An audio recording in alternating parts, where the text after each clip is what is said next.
So, hey guys, so I was on Twitter and I realized that something was coming out that we weren't hearing. We know that there are investigators, prosecutors, defense that are gagged. They have a gag order on them not to speak to the public, to media, or to anything else. Well, as of today, January 11th, uh, Idaho latest, judge seals the search warrant for Kohberger's Washington apartment. In this particular news article, let me see if I can get the full one. In this particular news article, it basically says authorities have temporarily. Again, all this stuff is a matter of court record and will have to come out eventually. They cannot withhold this from the public, but for a certain amount of time. So it's temporarily sealed, and this is related to the murder suspect Bryan Kohberger's Washington home, as they claim releasing the details prematurely in the investigation and create a threat to public safety. Those are very interesting comments related to this case. So they believe if they prematurely release the warrant information, it could create a threat to public safety. I have no clue what that means, but that's a little scary to say the least. Kohberger, 28, was arrested in the early hours of December 30th at his family's home in Pennsylvania and subsequently was charged in connection with the quadruple murder of students Kaylee Gonzalez, Madison Mogan, both 21, Zana Kernodle, and Ethan Chapin, both 20. Kohberger's apartment in Pullman, Washington, was combed by police for evidence into the ongoing investigation, and court documents filed the same day as his arrest state compelling circumstances warrant a temporary sealing order in this manner. This information will remain secret until March 1st. Mark your calendars. We will be able to get this search warrant information March 1st. This despicable man that thought he was smarter than everyone else. The language used in the court documents has left some questions as to what the threat to public safety is. Yes, that is our concern as well here on the Bullhorn-Betty channel. And the threat to privacy of witnesses, victims' families' names in the affidavit could be. We don't know what is in that affidavit or that search warrant, but clearly it's definitely something that they are very concerned. If it's leaked, it could cause a public safety problem. The documents state premature public disclosure of details of this law enforcement investigation could create serious and imminent threat to effective law enforcement and could result in the premature end of the investigation, which could create a threat to public safety.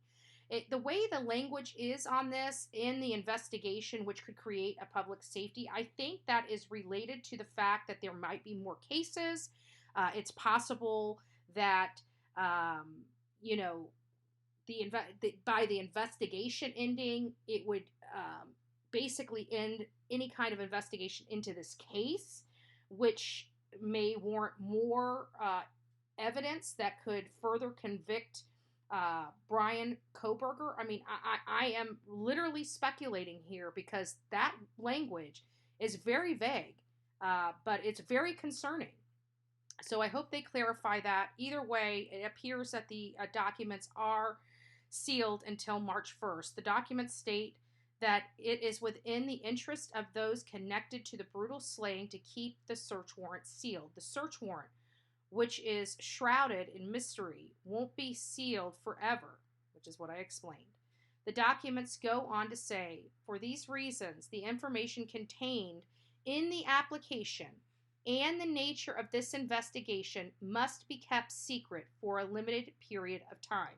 And the reason why this is most likely granted is because they have their scope in mind. It's a limited period of time.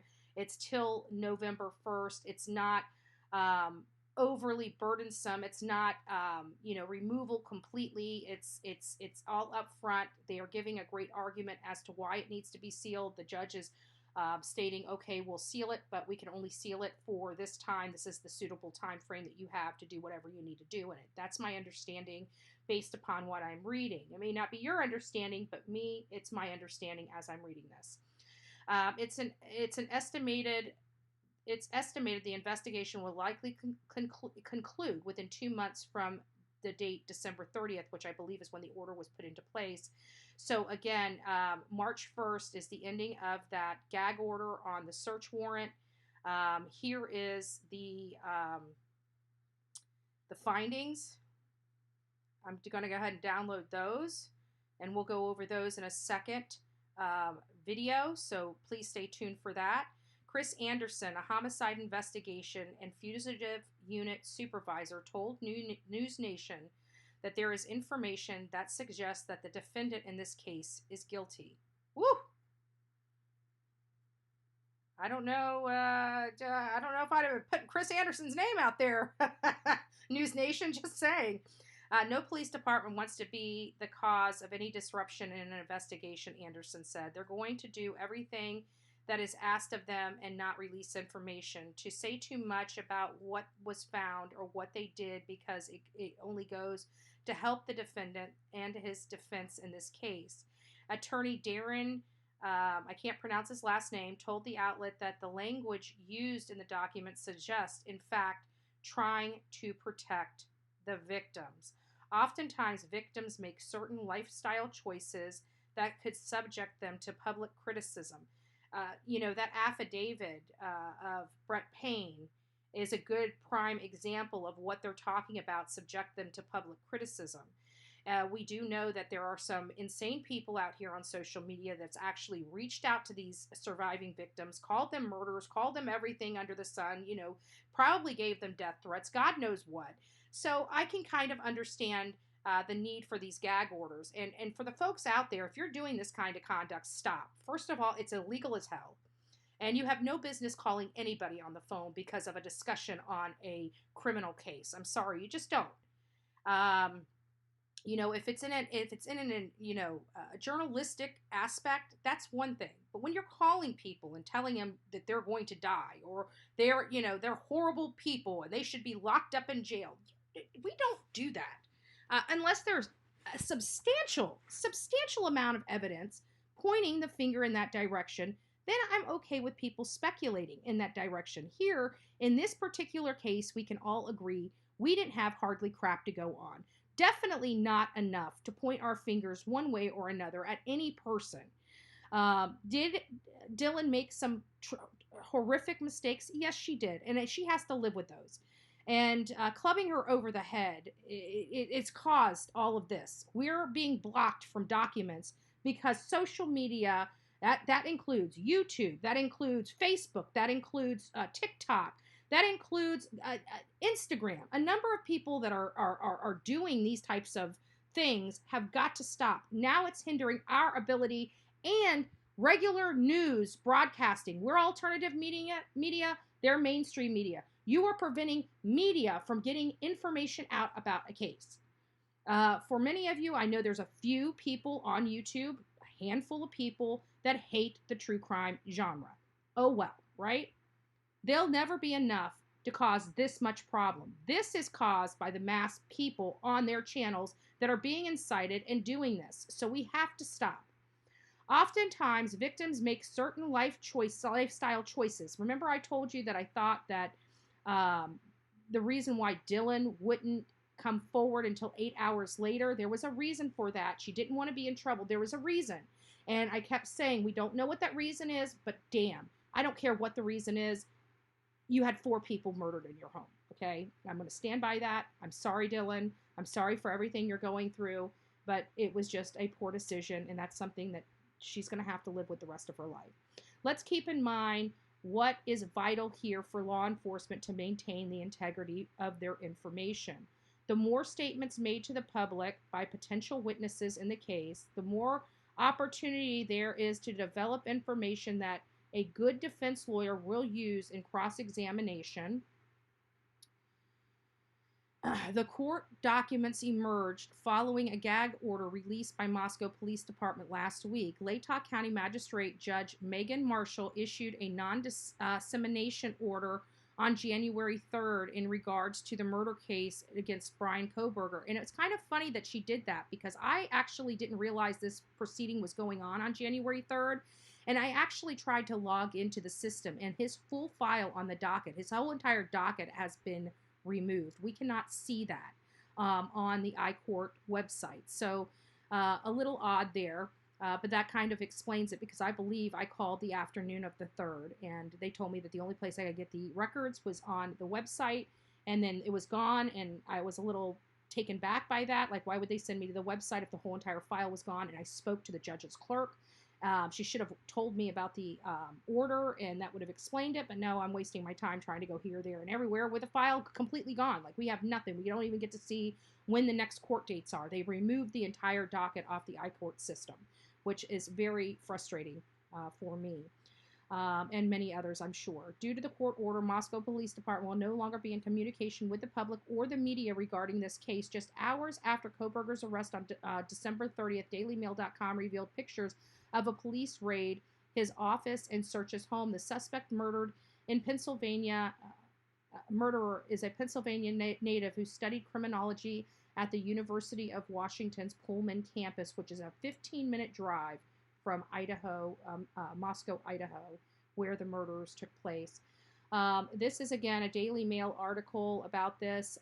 Daily Mail is very thorough. I know a gentleman that comes out to many of the cases that I cover, and just a nice guy, and probably most likely the one that took most of these photos. So anyways, just some more information I wanted to get out to you guys about this, about the search warrant. It appears that the entire, well, let's just look at it. The iCourt system is down, right?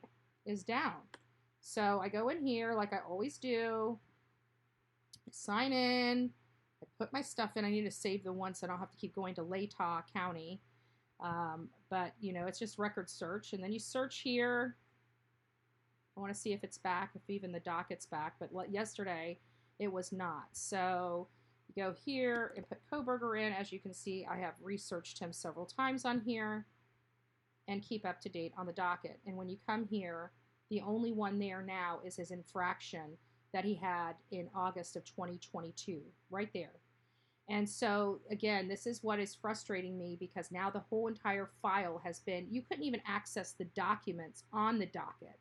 But for whatever reason, they've removed the docket in its entirety, and I have a funny feeling that entire docket will be removed until March 1st, which is a little concerning, especially if he has any court dates that we as the public are not aware of and being excluded from, even though it is public proceedings for us to be there. So I'm not quite sure how I feel about all of this. I mean, yeah, I understand the pertinent reasons for removing these items and keeping them under seal. I'm not disagreeing with that at all. But to remove the entire docket, which had so much more information, such as court hearings and stuff like that, I find to be a little concerning for me, as that does not go in with the order of the court and does not match with what the court order actually states. So just want clarification on that, and probably will reach out to the judge in this matter to have that order clarified, or her clerks, but we'll see. Anyways, let me know your thoughts about this revelation. Do you agree with this? Do you not agree with this? My personal viewpoints on here, just FYI, is I kind of agree with the moves that they are making. I understand how brutal, me of all people, know how brutal social media can be. And I hope you guys support me as we start working through the delegation. I've got the Florida delegation I'm meeting with and speaking in front of tomorrow related to cyberstalking.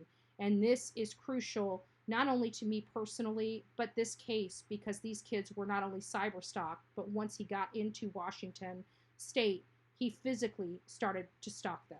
So we're going to find out those information as well, but I'm definitely on the campaign for stricter cyberstalking laws, and hopefully that will tamper down on some of these things, not all of them. This guy is crazy. I don't think any cyberstalking laws or any stalking laws would have ever stopped this man from committing this crime. Let me know your thoughts. Don't forget to like, share, and subscribe. God bless each and every one of you. And until next time, be safe.